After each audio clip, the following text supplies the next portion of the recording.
السلام علیکم ورحمۃ اللہ وبرکاتہ۔ حضرات، آج ہم جانتے ہیں سورہ یاسین کی فضیلت و برکت کہ سورہ یاسین پڑھنے اور سننے والے کو کیا نصیب ہوتا ہے، اس کے فضائل کیا ہیں، اس کی برکات کیا ہے۔ اگر کوئی بندہ پریشان ہے، وہ چاہتا ہے کہ میری پریشانی دور ہو جائے، تو صبح صبح انشاءاللہ تبارک و تعالی سورہ یاسین کی تلاوت کرے۔ اگر نہیں کر سکتا تو صرف ایک مرتبہ سن کر اپنے لیے دعا کرے، انشاءاللہ پاک سننے سے اس کی تمام پریشانی دور ہو جائے گی۔ اگر بیمار ہے تو پڑھ کر پانی پر دم کرے اور اس کو سن کر پانی پر دم کرے، انشاءاللہ پاک اس سننے کی برکت سے اس کی اس بیماری کو اللہ پاک دور عطا فرمائے گا۔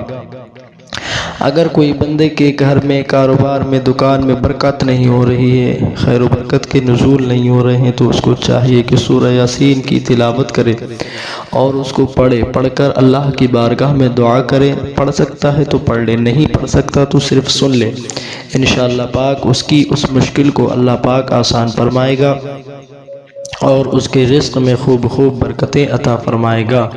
کوئی بندہ پریشان ہے، پریشانی سے دور چاہتا ہے کہ وہ دور ہو جائے، پریشانی اس کی دور چلی جائے، تو وہ پڑھے یا سنے، ایک مرتبہ سن لے تو انشاءاللہ پاک اس کی اس پریشانی کو اللہ پاک اس کو دور فرمائے گا۔ تو اس لیے کوئی بھی بندہ کسی بھی مصیبت میں گھرا ہوا ہے، مصیبت سے چھٹکارا چاہتا ہے، تو اس کو چاہیے کہ سورہ یاسین کی کثرت سے تلاوت کرے۔ نہیں کر سکتا تو صرف سن کر اللہ سے دعا کرے، انشاءاللہ پاک سننے کی برکت سے اس کی اس پریشانی کو اللہ پاک دور فرمائے گا۔ جب بندہ بے اولاد ہے، وہ چاہتا ہے کہ میں صاحب اولاد ہو جاؤں، اس کو اولاد چاہیے، تو سورہ یاسین کو پڑھ کر دعا کرے، پانی پر دم کر کے پیے، خود بھی پیے، بیوی کو پلائے اور اللہ کی بارگاہ میں دعا کرے، تو انشاءاللہ پاک اس کی برکت سے اللہ پاک اس کو نیک صالح اولاد عطا فرمائے گا۔ اسی طریقے سے کوئی بندہ کسی بھی مصیبت میں گھرا ہوا، وہ چاہتا ہے اس کے کاروبار میں، دکان میں، رزق میں، کمائی میں، کھیت میں، کھلیان میں برکت ہو، اس کے گھر سے دور پریشانیاں ہو جائیں، بلا ببا کا خاتمہ ہو جائے، تو کثرت سے سورہ یاسین کی تلاوت کرے، پڑھے اور سنے، اللہ پاک کی بارگاہ میں دعا کرے، تو اللہ پاک اس کی برکت سے اس کی اس پریشانی کو دور فرمائے گا اور اس کی مشکلوں کو آسان فرمائے گا۔ اور جس نیت سے پڑھے گا، اللہ پاک اس کو اس نیت کی وز میں جائز والی جو مقصد ہے، اس کو نیت لے کر پڑھے گا، اللہ پاک اس کو پورا عطا فرمائے گا۔ یہ سورہ یاسین کی برکت ہے، بہت ساری فضائل ہیں، بہت ساری فضیلتیں ہیں سورہ یاسین پڑھنے اور سننے کی، اس لیے کثرت سے سورہ یاسین پڑھا کریں۔ اب آئیے ہم پڑھتے ہیں، آپ اس کو ضرور سماعت کیجئے۔ چلیے اب ہم پڑھتے ہیں، آپ سن لیجئے۔ اعوذ باللہ من الشیطان الرجیم، بسم اللہ الرحمن الرحیم۔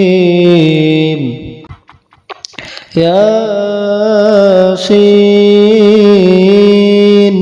والقرآن الحکیم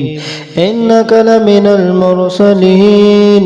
علی صراط مستقیم تنزیل العزیز الرحیم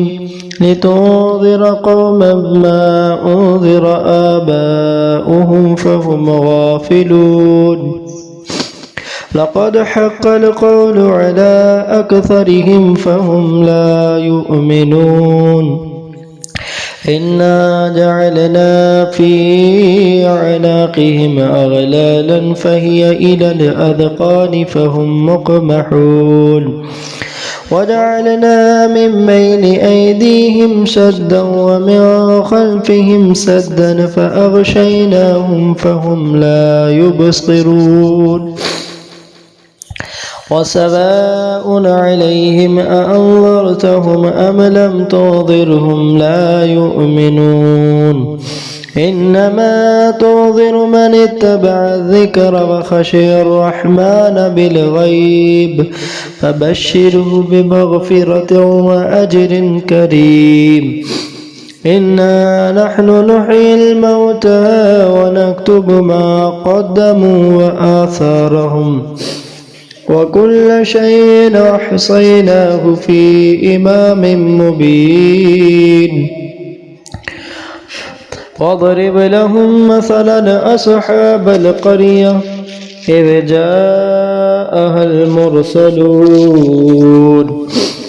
إذ أرسلنا إليهم اثنين فكذبوهما فعززنا بثالث فقالوا إنا إليكم مرسلون قالوا ما أنتم إلا بشر مثلنا وما أنزل الرحمن من شيء إن أنتم إلا تكذبون قالوا ربنا يعلم إنا إليكم لمرسلون وما علينا إلا البلاغ المبين قالوا إنا تطيرنا بكم لئن لم تنتهوا لنرجمنكم وليمسنكم منا عذاب أليم قالوا طائركم معكم إن ذكرتم بل أنتم قوم مسرفون وجاء من أقصى المدينة رجل يسعى قال يا قوم اتبعوا المرسلين اتبعوا من لا يسألكم أجرا وهم مهتدون وما لي لا أعبد الذي فطرني وإليه ترجعون أتخذ من دونه آلهة إن يردني الرحمن بضر لا تغن عني شفاعتهم شيئا ولا ينقذون إني إذا لفي ضلال مبين إني آمنت بربكم فاسمعون قيل ادخل الجنة قال يا ليت قومي يعلمون بما غفر لي ربي وجعلني من المكرمين وما أنزلنا على قومه من بعده من وجود من السماء وما كنا منزلين إن كانت إلا صيحة واحدة فإذا هم خامدون يا حسرة على العباد ما يأتيهم من رسول إلا كانوا به يستهزئون ألم يروا كم أهلكنا قبلهم من القرون أنهم إليهم لا يرجعون وإن كل لما جميع لدينا محضرون وآية لهم الأرض الميتة أحييناها وأخرجنا منها حبا فمنه يأكلون وجعلنا فيها جنات من نخيل وأعناب وفجرنا فيها من العيون ليأكلوا من ثمره وما عملته أيديهم أفلا يشكرون سبحان الذي خلق الأزواج كلها مما تنبت الأرض ومن أنفسهم ومما لا يعلمون وآية لهم الليل نسلخ منه النهار فإذا هم مظلمون والشمس تجري لمستقر لها ذلك تقدير العزيز العليم والقمر قدرناه منازل حتى عاد كالعرجون القديم لا الشمس ينبغي لها أن تدرك القمر ولا الليل سابق النهار وكل في فلك يسبحون وآية لهم أنا حملنا ذريتهم في الفلك المشحون وخلقنا لهم من مثله ما يركبون وإن نشأ نغرقهم فلا صريخ لهم ولا هم ينقذون إلا رحمة منا ومتاعا إلى حين وإذا قيل لهم اتقوا ما بين أيديكم وما خلفكم لعلكم ترحمون وما تأتيهم من آية من آيات ربهم إلا كانوا عنها معرضين وإذا قيل لهم انفقوا مما رزقكم الله قال الذين كفروا للذين آمنوا ونطعم من لو يشاء الله وطعمه إن أنتم إلا في ضلال مبين ويقولون متى هذا البعد إن كنتم صادقين ما ينظرون إلا صيحة واحدة تأخذهم وهم يخصمون فلا يستطيعون توصية ولا إلى أهلهم يرجعون ونفخ في الصور فإذا هم من الأجداث إلى ربهم ينسلون قالوا يا ويلنا من بعثنا من مرقدنا هذا ما وعد الرحمن وصدق المرسلون إن كانت إلا صيحة واحدة فإذا هم جميع لدينا محضرون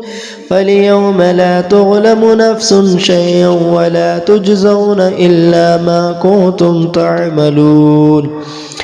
إن أصحاب الجنة اليوم في شغل فاكهون هم وأزواجهم في ظلال على الأرائك متكئون لهم فيها فاكهة ولهم ما يدعون سلام قولا من رب رحيم وامتازوا اليوم أيها المجرمون ألم أعهد إليكم يا بني آدم ألا تعبدوا الشيطان إنه لكم عدو مبين وأن اعبدوني هذا صراط مستقيم ولقد أضل منكم جبلا كثيرا أفلم تكونوا تعقلون هذه جهنم التي كنتم توعدون اصلوها اليوم بما كنتم تكفرون اليوم نختم على أفواههم وتكلمنا أيديهم وتشهد أرجلهم بما كانوا يكسبون ولو نشاء لطمسنا على أعينهم فاستبقوا الصراط فأنى يبصرون ولو نشاء لمسخناهم على مكانتهم فما استطاعوا مضيا ولا يرجعون ومن نعمره ننكسه في الخلق أفلا يعقلون وما علمناه الشعر وما ينبغي له إن هو إلا ذكر وقرآن مبين لينذر ما كان حيا ويحق القول على الكافرين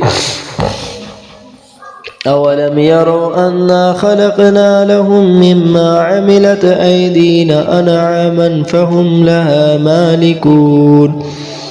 وذللناها لهم فمنها ركوبهم ومنها يأكلون ولهم فيها منافع ومشارب أفلا يشكرون واتخذوا من دون الله آلهة لعلهم ينصرون لا يستطيعون نصرهم وهم لهم جند محضرون فلا يحزنك قولهم إنا نعلم ما يسرون وما يعلنون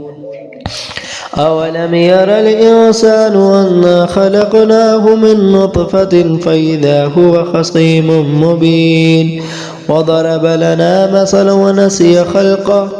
قال من يحيي العظام وهي رميم قل يحييها الذي أنشأها أول مرة وهو بكل خلق عليم الذي جعل لكم من الشجر الأخضر نارا فإذا أنتم منه توقدون أوليس الذي خلق السماوات والأرض بقادر على أن يخلق مثلهم بلى وهو الخلاق العليم إنما أمره إذا أراد شيئا أن يقول له كن فيكون فسبحان الذي بيده ملكوت كل شيء وإليه ترجعون ياسين والقرآن الحكيم إنك لمن المرسلين على صراط مستقيم تنزيل العزيز الرحيم لتنذر قوما ما أنذر آباؤهم فهم غافلون لقد حق القول على أكثرهم فهم لا يؤمنون إنا جعلنا في أعناقهم أغلالا فهي إلى الأذقان فهم مقمحون وجعلنا من بين أيديهم سدا ومن خلفهم سدا فأغشيناهم فهم لا يبصرون وسواء عليهم أأنذرتهم أم لم تنذرهم لا يؤمنون إنما تنذر من اتبع الذكر وخشي الرحمن بالغيب فبشره بمغفرة وأجر كريم إنا نحن نحيي الموتى ونكتب ما قدموا وآثارهم وكل شيء أحصيناه في إمام مبين واضرب لهم مثلا أصحاب القرية إذ جاءها المرسلون إذ أرسلنا إليهم اثنين فكذبوهما فعززنا بثالث فقالوا إنا إليكم مرسلون قالوا ما أنتم إلا بشر مثلنا وما أنزل الرحمن من شيء إن أنتم إلا تكذبون قالوا ربنا يعلم إنا إليكم لمرسلون وما علينا إلا البلاغ المبين قالوا إنا تطيرنا بكم لئن لم تنتهوا لنرجمنكم وليمسنكم منا عذاب أليم قالوا طائركم معكم من ذكرتم بل أنتم قوم مسرفون وجاء من أقصى المدينة رجل يسعى قال يا قوم اتبعوا المرسلين اتبعوا من لا يسألكم أجرا وهم مهتدون وما لي لا أعبد الذي فطرني وإليه ترجعون أتخذ من دونه آلهة إن يردني الرحمن بضر لا تغني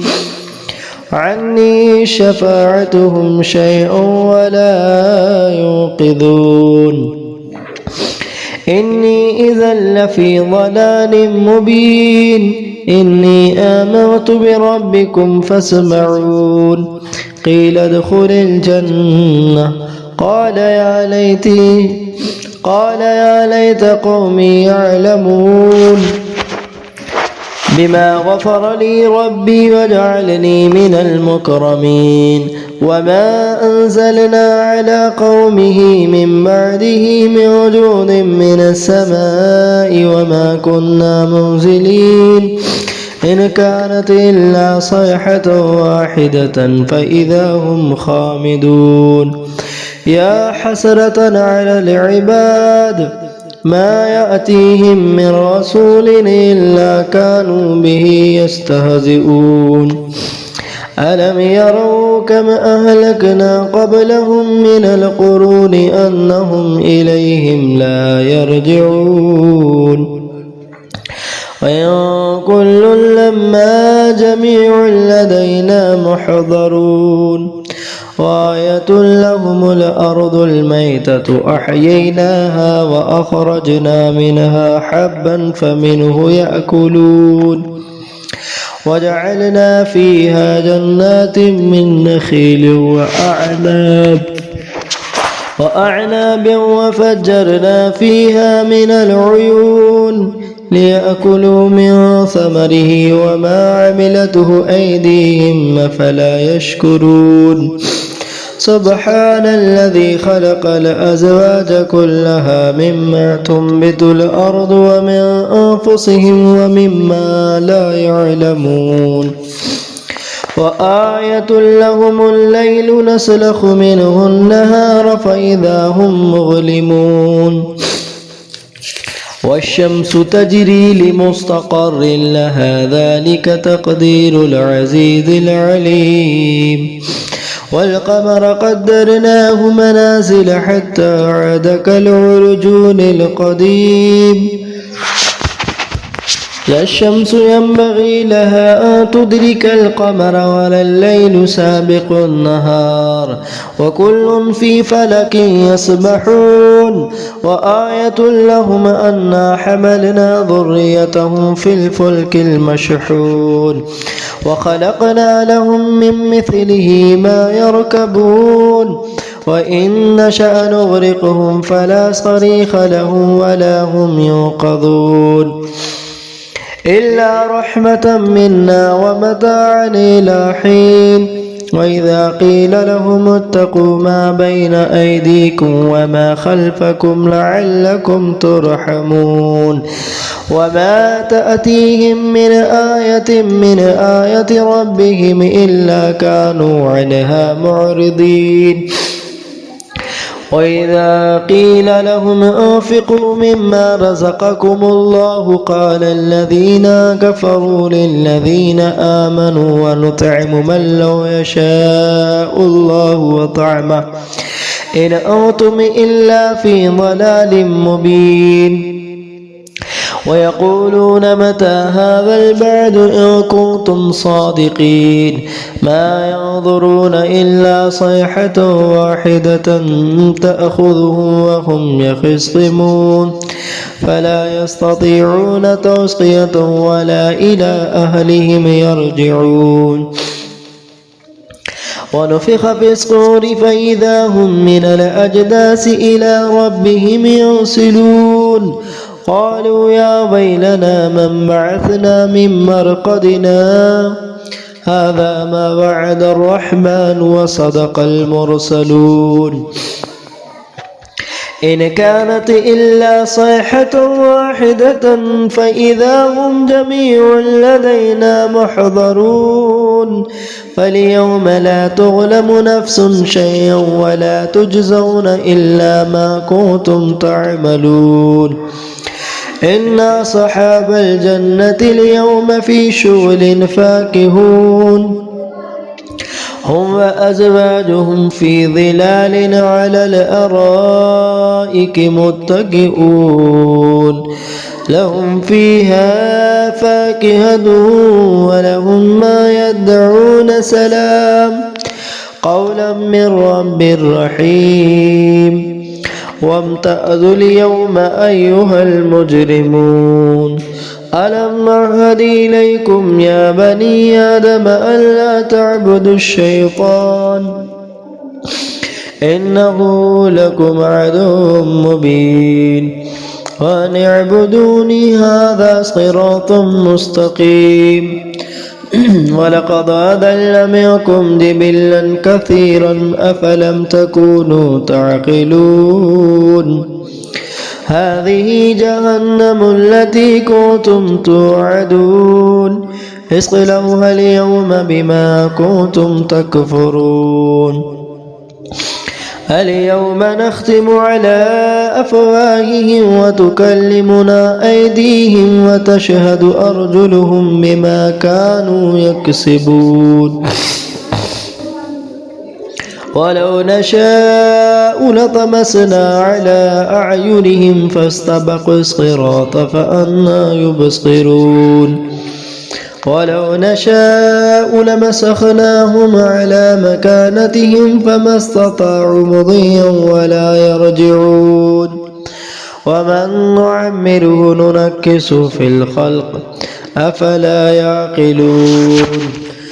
وما علمناه الشعر وما ينبغي له إن هو إلا ذكر وقرآن مبين لينذر ما كان حيا ويحق القول على الكافرين